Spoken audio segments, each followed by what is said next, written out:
This year I have 2 middle schoolers, and I just want to share with you how I think about organizing their day, and then what things I do with them, some things that I prioritize, and then also what do they do on their own, and how does it change, as they get older. I'm already starting to think about next year. This year I have a 6th grader and a 7th grader.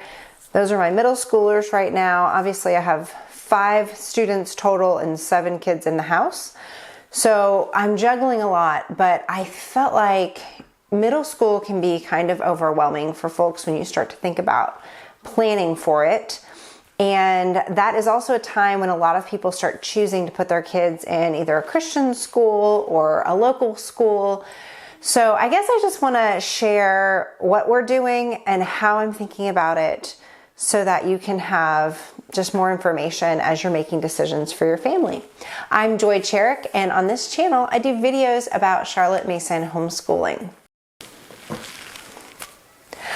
When I was thinking about how I wanted my middle schoolers' days to be structured, I was really thinking about self-education. Charlotte Mason says there is no education but self-education.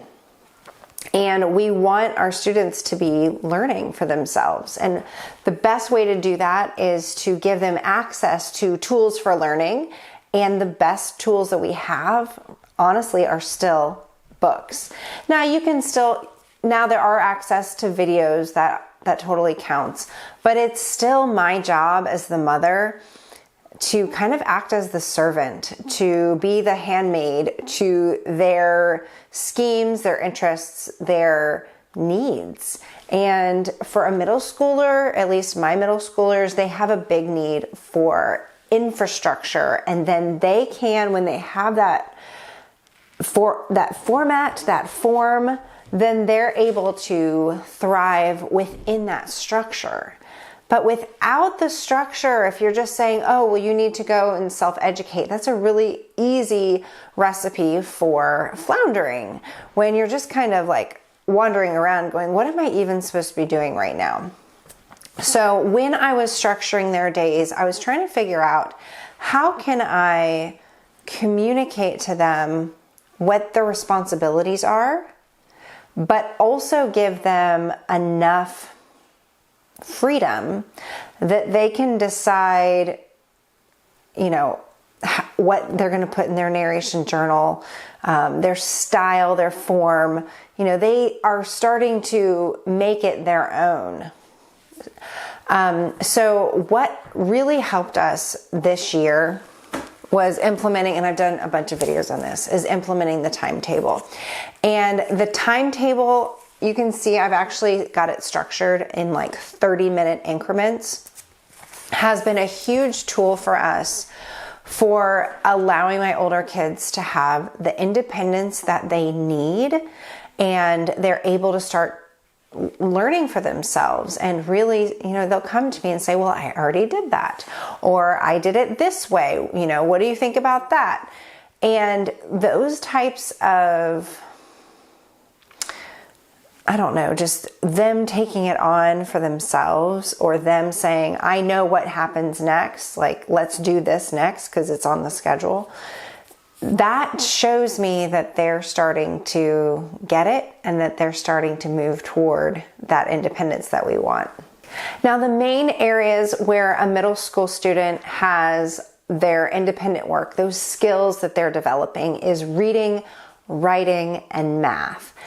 I pick their books for the year, or I put out a menu of books, and then I have gone over each book with my older kids. Some of my younger kids too, I'll do this.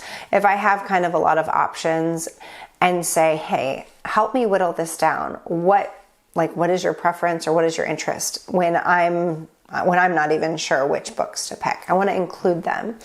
Then I'll even bring them in and ask them, is there something that you want to learn more about? And then I can equip them with the tools. We can buy books on whittling, or we can buy books on archery, and then those things can be part of their day, and then I can help them work that into, just their life. So as far as their writing goes, their writing and their notebook keeping are kind of a symbiotic relationship. They do have long written narrations, one per day that they need to do, but it's not for every subject. And I actually decide ahead of time or write it in our schedule ahead of time when they're supposed to be doing that. And often they'll do, the same books each week. And I'm fine with that. If you're in a classroom setting, a student is actually not going to be called on to orally narrate every single book that you read. So I am comfortable, having conversations later on the side about what they're reading. Often it comes up, if they're like good, worthy books, it will come up in conversation about something that they've read.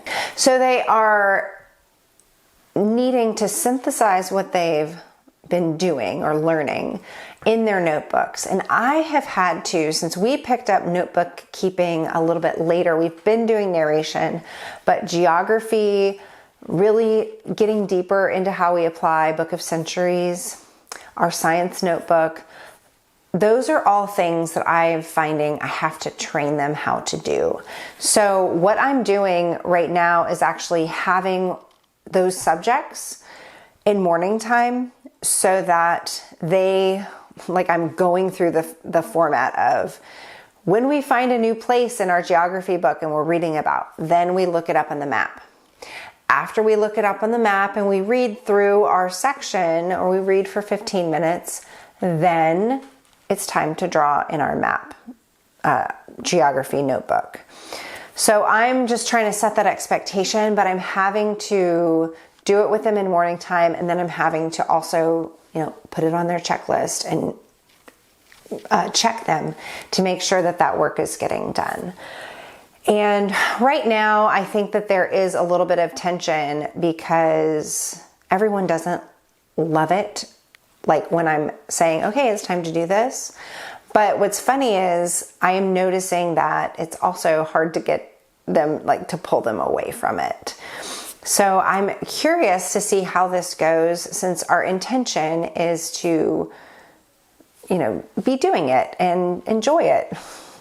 So we'll see. So another subject that my kids do independently is their math, and they are able to do math independently because of the program that we use. We use Beast Academy Online. I did a video about it, and it has videos, it has a really interesting guide, and then they have tools, like if they get a problem wrong, they can go through the solution. Or, have you drawn a picture, those types of things. And often if they come into problems where they're struggling, they'll say, Mom, I need help. And then I walk through those different questions, and then they are really able to continue working through that on their own. Now, this is another area of accountability, which is why my timetable is so important, because after we're done with our math time and I've been working with my first grader, then I need to check in with my older kids and, hear how things are going.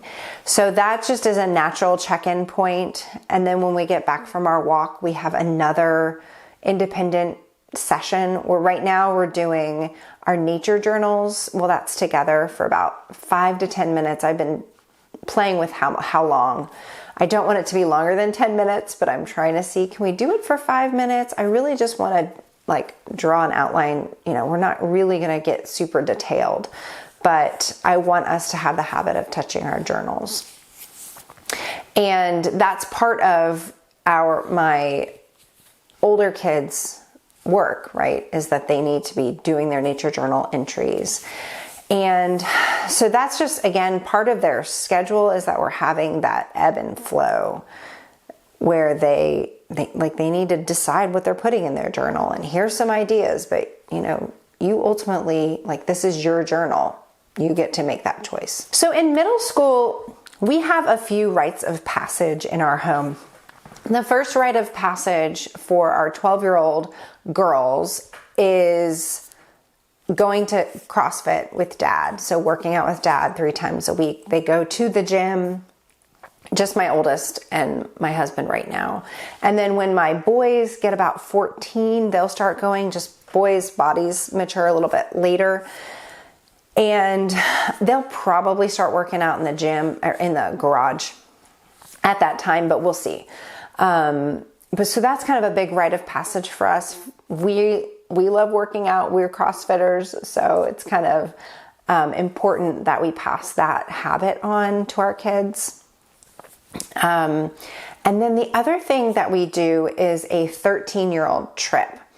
On my YouTube channel back in September, I posted a bunch of videos about London, and that actually I hadn't even said anything about it. We just posted those videos.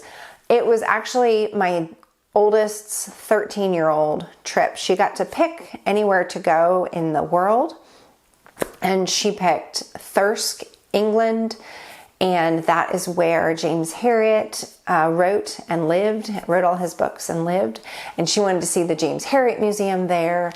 And we also spent some time in London. So if you want to see anything about that trip, you can go back on my YouTube channel, and I have most of the videos up there, but not all of them yet. But you can the philosophy behind it was giving our kids the opportunity to go see a real place, with mom or dad. And then also having that bonding kind of celebration of turning 13. We, at one point, a child was kind of saying, they wanted to go to the Bahamas or something like that. But a resort type location is not we will not allow that kind of thing. We want it to be a real place with history, with culture that we are learning about, a real people, a real place. Not that those places aren't real. It's a amusement park type thing. And that was not something we wanted to do. And that trip ended up being really influential, shaping for our relationship, kind of a nice stake in the ground about this is a new season for a parent with a child, right? As they're starting to hit those teen years, starting to become the man or woman that they are, really cultivating their own interests and preferences. It was really a sweet time, especially with all the kids. Being able to pull out one child and really get that one-on-one time was very, very special. And I treasure it. So for our middle school curriculum, we are utilizing the CMEC and also some books from Ambleside Online. One of the books that AO recommends is It Couldn't Just Happen. This is in their 6th grade science, and we love this book. The other one is